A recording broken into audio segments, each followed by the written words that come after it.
सभी छात्र छात्राओं को विवेकानंद संस्थान शिक्षण की ओर से हार्दिक अभिनंदन। आज इस वीडियो के अंतर्गत हम चर्चा करेंगे मानव भूगोल के अंतर्गत प्रमुख जनजातियां, और जिसमें हमने एस्किमो जनजाति के संदर्भ में चर्चा की थी और उसमें हमने उसका परिचय पढ़ा। देखिए, विश्व की प्रमुख जनजातियां और जिनके अंतर्गत हम पहली जनजाति पढ़ रहे थे एस्किमोज, और इस जनजाति के संदर्भ में हमने पहला बिंदु देखा परिचय। पहला बिंदु हमने देखा परिचय कि यानी यह एक विश्व की प्रमुख जनजाति है जो शीत प्रदेशों में निवास करती है, या हम ये कहें कि विश्व के जो उत्तरी ध्रुवीय प्रदेश हैं जिन्हें हम बर्फीले क्षेत्र भी कह सकते हैं, जिसके अंतर्गत यह जनजाति निवास करती है। इसके बाद हमने चर्चा की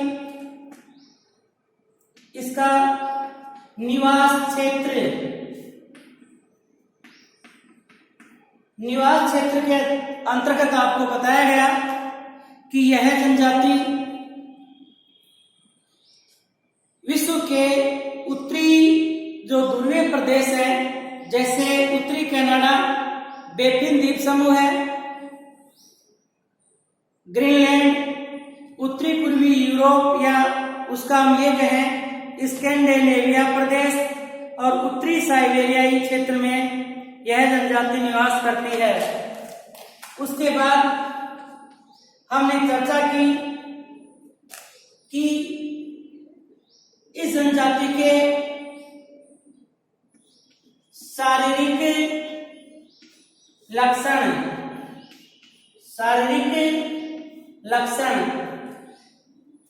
शारीरिक लक्षणों के अंतर्गत आपको बताया गया कि यह जनजाति मुख्यतया या हम ये कहें मूलतः मंगोल प्रजाति से इसके शारीरिक मिलते जुलते हैं, जिनमें अपने कहें त्वचा का रंग है या बालों की बनावट है या चेहरा है या हम कहें दांत है। इन सब के बारे में हम चर्चा की है। जैसे दांत सफेद मजबूत है, इनका रंग पीलापन है, इनके दांत सफेद मजबूत और अपने कहें बाल घुंघराले व भद्दे हैं, चेहरा भारी और चौड़ा है। आगे आज हम चर्चा करते हैं इस जनजाति के संदर्भ में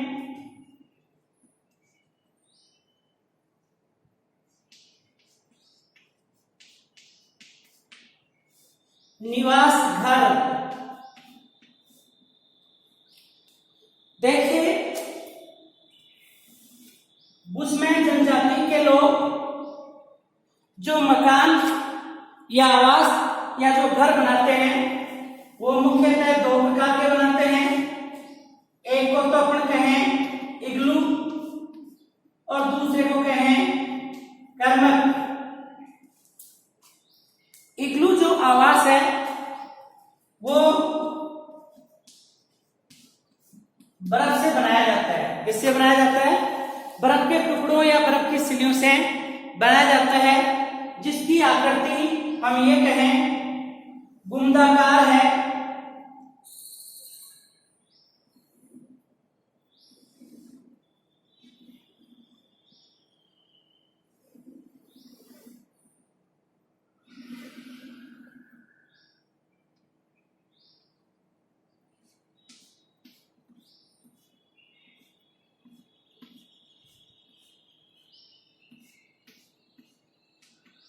जो बर्फ के टुकड़ों से या सिलियों से बनाया जाता है और आकृति घुंडाकार होती है। और इसका जो प्रवेश द्वार है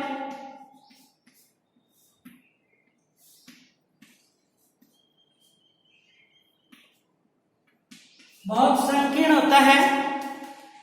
इसका जो प्रवेश द्वार है 2-3 फीट सतह से ऊपर और 5-6 फीट भूमिगत होता है। और इसके आंतरिक भाग में सील मछली की खाल का एक आवरण होता है जो इस इग्लू के आंतरिक भाग को गर्म बनाए रखता है। इसके बाद दूसरा जो इनका आवास है मकान देखें, कर्मक होता है जो लकड़ी व सील मछली की खाल व हड्डियों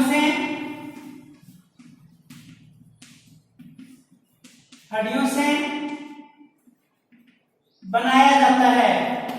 इस प्रकार हम कहें कि सील एस्किमो प्रजाति के जो आवास है, घर है या जिसको अपना मकान कहें, वो 2 प्रकार के होते हैं, इग्लू और कर्मक। इसके बाद हम चर्चा करते हैं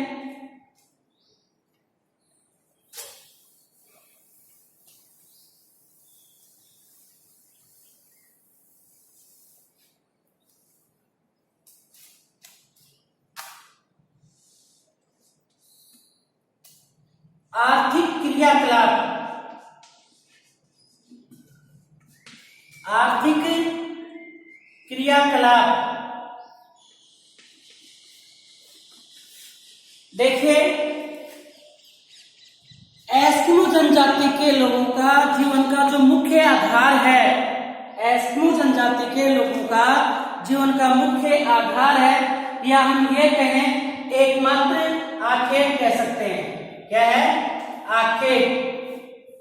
यानी इन लोगों का जीवन यापन आखेट क्रिया से संभव है, क्योंकि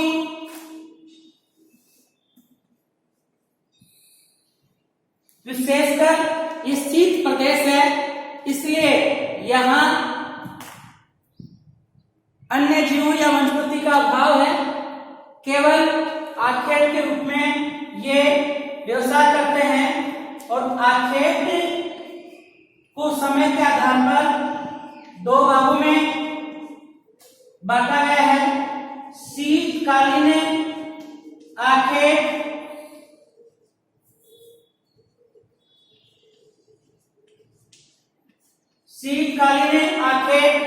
और दूसरा है बसंतकालीन आखेट। बसंतकालीन आखेट। एस्किमो प्रजाति के लोग शीतकाल में जो आखेट की क्रिया करते हैं उसे शीतकालीन आखेट कहते हैं। और यह शीतकालीन आखेट भी 2 रूपों से संपन्न होता है। एक तो माओपोक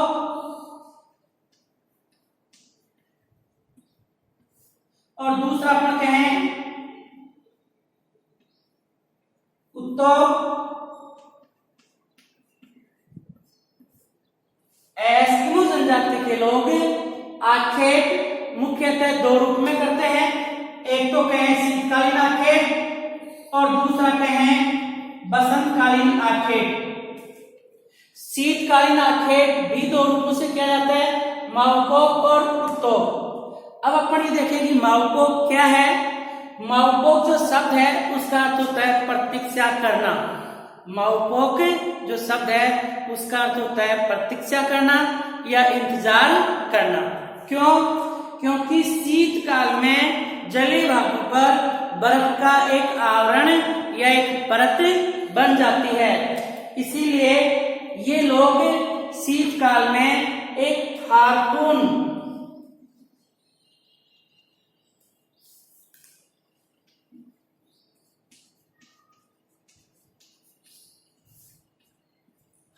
नामक यंत्र या उपकरण, हार्पून जैसे उपकरण से ये उस बर्फ की परत में छिद्र बनाते हैं। और ये जो उपकरण होता है एक भाले जैसा उपकरण होता है और जिसकी लंबाई 8-10 फीट होती है और यह जो उपकरण है उस बर्फ की परत में छिद्र बनाने के काम में आता है।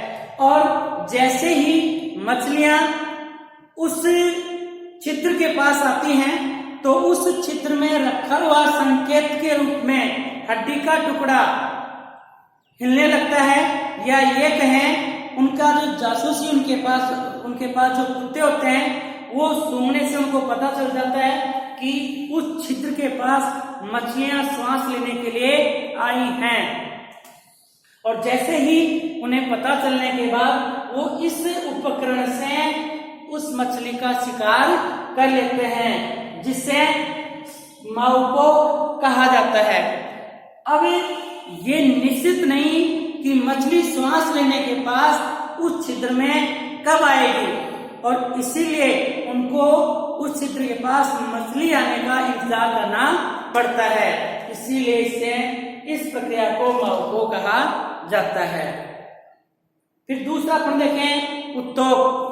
उत्तोक यह भी एक आखेट का दूसरा रूप है या मछली शिकार करने का दूसरा रूप है, क्योंकि इसमें एक छिद्र की बजाय 2 छिद्र बनाए जाते हैं और एक छिद्र में मछलियों को खाने के लिए कुछ चारा डाला जाता है, कुछ खाद्य पदार्थ डाले जाते हैं और जैसे ही वो आती है तो वो दूसरे छिद्र से उसका शिकार कर लेते हैं। इसलिए हम कह सकते हैं कि शीतकालीन आखेट 2 रूपों में होता है, एक तो माउपो और दूसरा उत्तोक। बसंतकालीन आखेट किसे कहते हैं? देखिए, बसंतकालीन आखेट से तात्पर्य है कि जब मार्च के महीने में मछलियां धूप सेकने के लिए तटों पर या किनारों पर आती हैं तो उस दौरान जो शिकार किया जाता है उसे बसंतकालीन आखेट कहते हैं। उसे क्या कहा जाता है? बसंतकालीन आखेट कहते हैं। इसके बाद हम चर्चा करें कि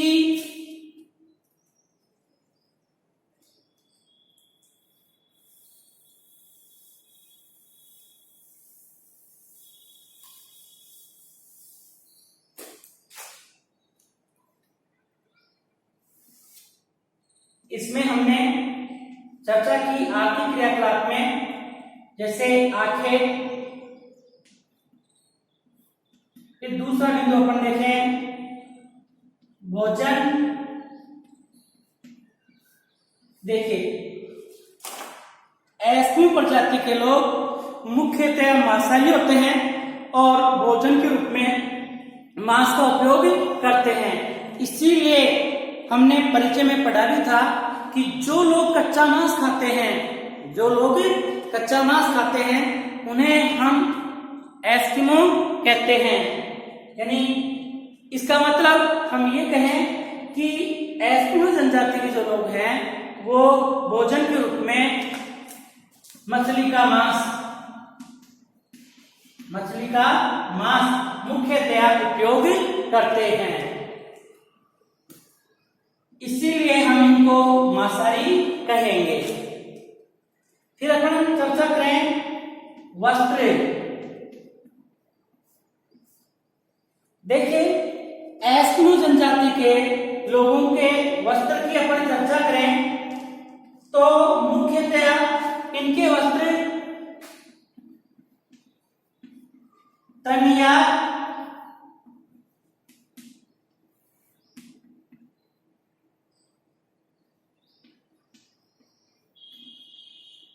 अनोहर,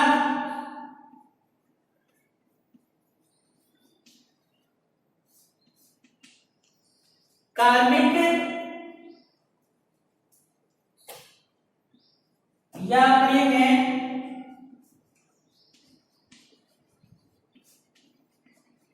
मुखलुक्स।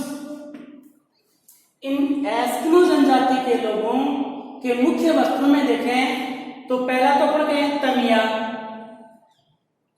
अनोहर, कार्मिक या मुखलुक्स। देखिए, तमियाक किसे कहते हैं? तमियाक से तात्पर्य है कि एस्किमो प्रजाति के लोग जब एक बहादार जर्सी नुमा एक लंबा वस्त्र पहनते हैं तो हम उसको तमियाक कहा जाता है। तो हम उसको क्या कहेंगे? तमियाक कहते हैं। फिर अपने बात करें तमियाक के ऊपर जो वस्त्र पहना जाता है, तमियाक के ऊपर जो वस्त्र पहना जाता है उसे अनोहक कहते हैं।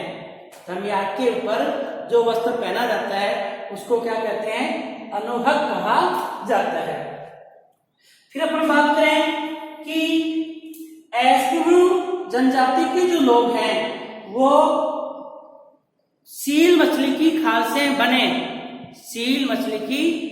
बने लंबे जूते पहनते हैं। सील मछली की खाल से बने लंबे जूते पहनते हैं जिन्हें कार्मिक या मुक्लुक्स कहते हैं। जिन्हें क्या कहते हैं? कार्मिक या मुक्लुक्स कहते हैं। और इनके जो वस्त्र हैं वो विशेषकर केरिबो की खाल से बने होते हैं, जिसको विशेषकर अपन कहें इनके जो वस्त्र हैं वस्त्रों का निर्माण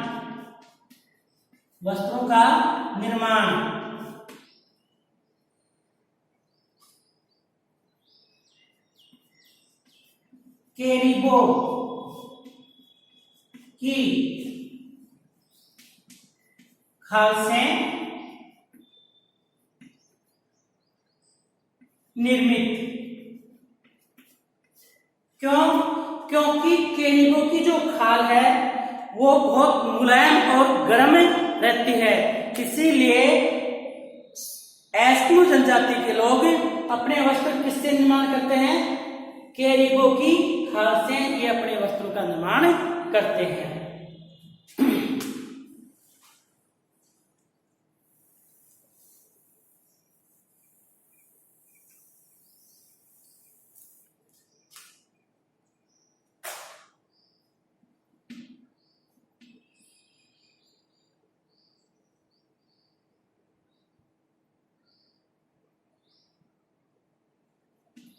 प्रमुख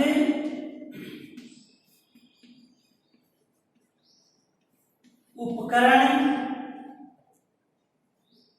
व यंत्र। एस्किमो जनजाति के लोग अपना जीवन यापन करने के लिए जिन साधनों को या उपकरणों को काम में लेते हैं वो निम्न हैं, जैसे सलेज,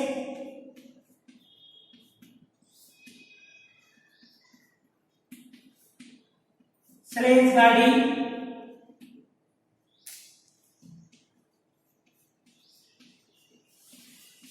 हार्पून,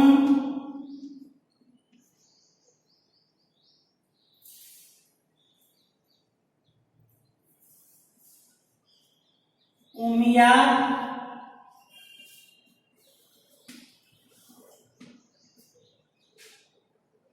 कया,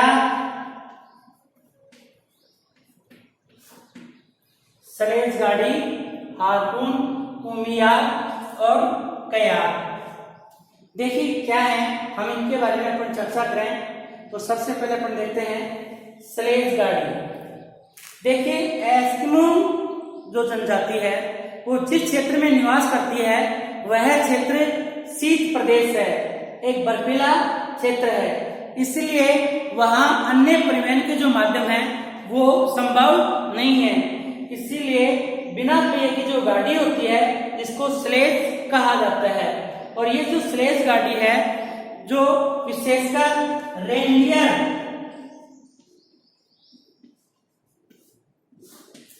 के द्वारा इसे खींचा जाता है। इसलिए ध्यान रखिए कि जो स्लेज गाड़ी है वो बिना पहिए की गाड़ी होती है और बर्फीले क्षेत्र में चलती है, जिसे रेनडियर नामक जीव से खींची जाती है। फिर बात करें हार्पून की। देखिए हार्पून जो यंत्र है ये एक भालानुमा वस्त्र होता है जो विशेषकर शिकार करने के काम में आता है। जो विशेषकर किसके काम में आता है? शिकार करने के काम में आता है। और इस उपकरण की या यंत्र की जो लंबाई है वो लगभग 8 से 10 फुट होती है, 8 से 10 फुट होती है। जो आगे से नुकीला होता है और इस यंत्र पर एक लंबी रस्सी बंधी होती है। हारपून जो यंत्र है वो कितना लंबा होता है, 8 से 10 फुट तक होता है और आगे से ये नुकीला होता है और इसी उपकरण पर एक लंबी रस्सी बंधी हुई होती है जिसे हारपून के नाम से जानते हैं। उमियाद ये एक बड़ी नाव है। ये उमियाद क्या है कि बड़ी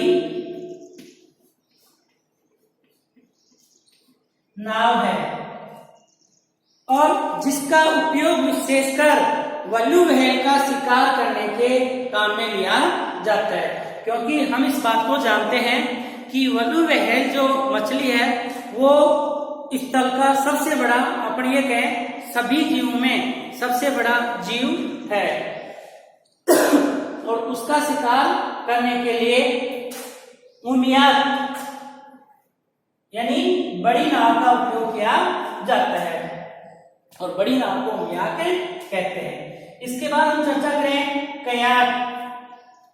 कयाक एक छोटी नाव है।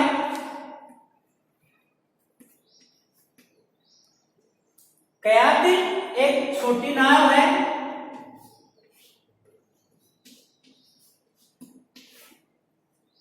और इसकी जो लंबाई है, यानी हम ध्यान देते हैं कयाक एक छोटी नाव है जिसकी चौड़ाई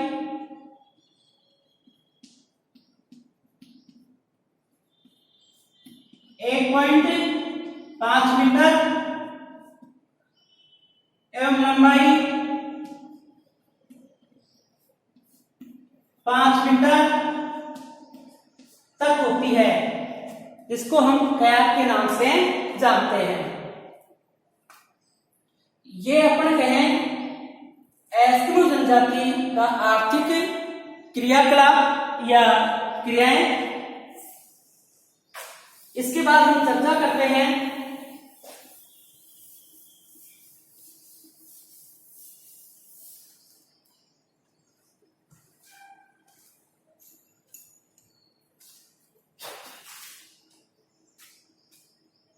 भौतिक वातावरण। भौतिक वातावरण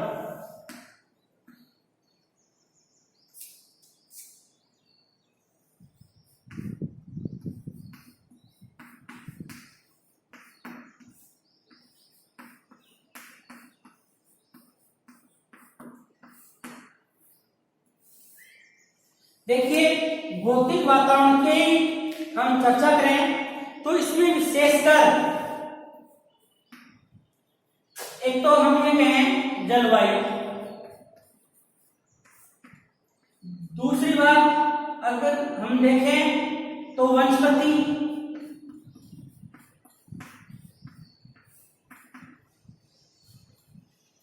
तीसरा बिंदु देखें तो जीव जंतु। देखिए, बात अपन जलवायु की करें तो हम ये कहें कि यहाँ की जलवायु शीत प्रधान है। ऐसी जलवायु है शीत प्रधान है, क्योंकि वर्ष के अधिकांश समय में एस्किमो जनजाति का जो निवास क्षेत्र है वो बर्फ से ढका हुआ होता है या वहां बर्फ का आवरण रहता है। इसीलिए यहाँ की जलवायु शीत प्रधान है या यहाँ का जो तापमान है वो सदैव माइनस में रहता है, 0 डिग्री से कम रहता है और इसीलिए यहाँ पर वनस्पति का अभाव है। लेकिन वर्ष के जो विशेषकर ग्रीष्मकालीन जो समय होता है या हम ये कहें अप्रैल मई जून में, उस दौरान यहाँ छोटी छोटी वनस्पति विकसित होती है और उस वनस्पति में विशेषकर लाइकेन,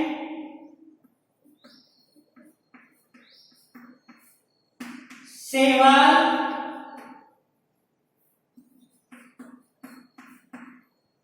व काई वनस्पति होता है। काई, शैवाल, लाइकेन जैसी वनस्पति विकसित होती है। बात करें हम जीव जंतु की, तो देखिए यहाँ के जीव जंतु में जैसे मछलियां हैं, चाहे वो सील हो, वालरस हो या वल्लू व्हेल हो। और यदि बात करें अपने जंतु में, ध्रुवीय भालू है, रेनडियर है, कैरिगो है या लोमड़ी है, ये बहुत से जीव जंतु वहां पर पाए जाते हैं जो इसका भौतिक वातावरण के अंतर्गत शामिल करेंगे। इसके बाद हम चर्चा करते हैं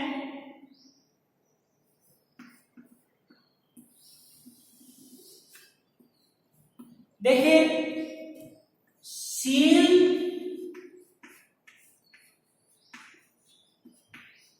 मछली का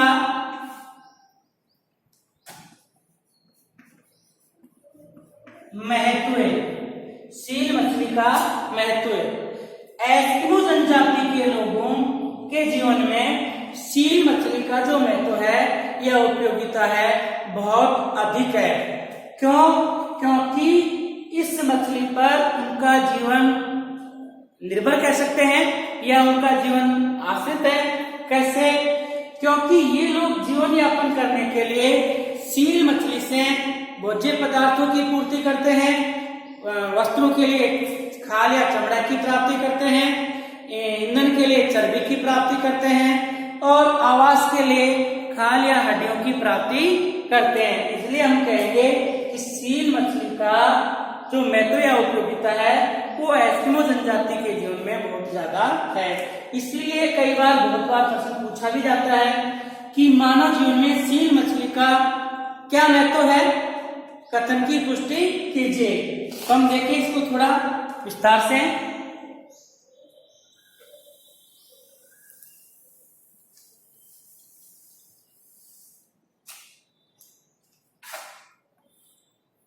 देखिए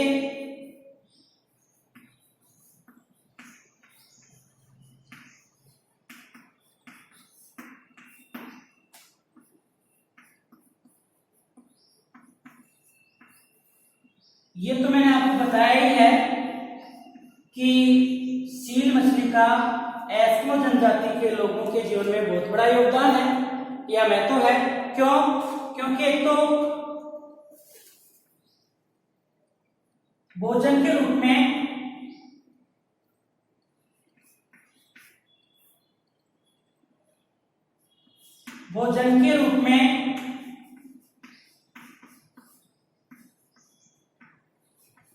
मांस की प्राप्ति।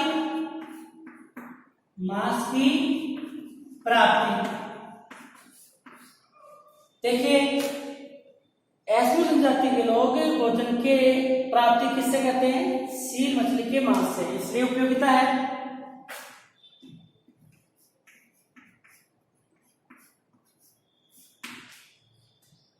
वस्त्रों के लिए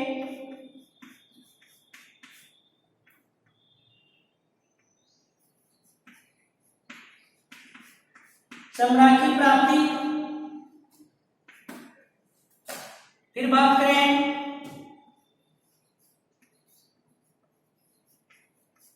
ईंधन के रूप में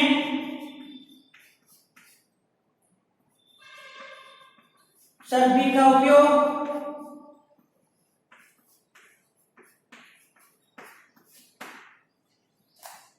और आवास या ये कहें मकान। मकान का मतलब अपने सीधी एस्किमो जनजाति के संदर्भ में चर्चा करेंगे तो इग्लू व कर्मक के निर्माण में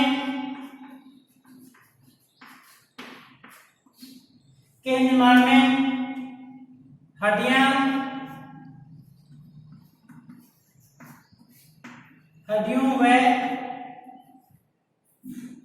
खाल का उपयोग करते हैं। इस प्रकार हम कहेंगे कि सील मछली का एस्किमो प्रजाति के या जनजाति के लोगों के जीवन यापन करने में बहुत बड़ा योगदान है।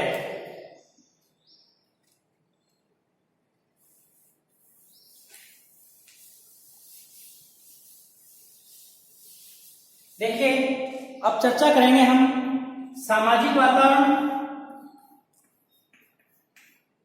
या जिसको अपन कहें सांस्कृतिक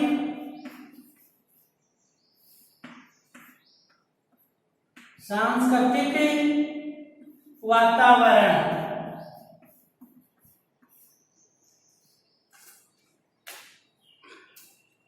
देखिए, सांस्कृतिक वातावरण के अंतर्गत अपन देखें तो उनका रहन सहन है, रीति रिवाज है, परंपराएं हैं, या उस समाज में जो मान्यताएं हैं उन सबको हम शामिल करेंगे।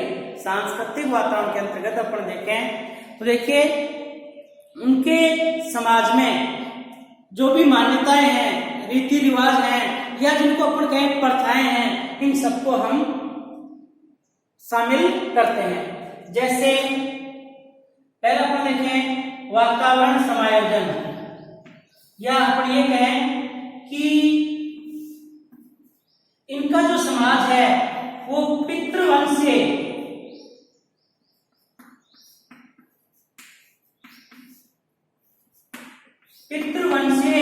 समाज होता है। पितृवंशीय समाज से तात्पर्य है, या हम ये कहें पुरुष प्रधान समाज होता है। पुरुष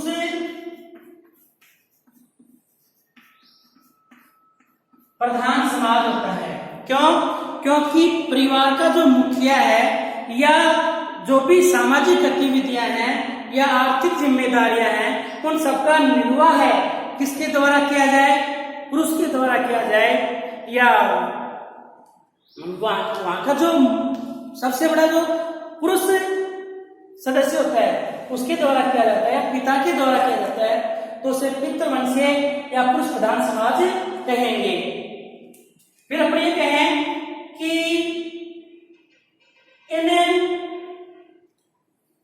ये लोग अंधविश्वास में विश्वास रखते हैं, या अंधविश्वासी होते हैं।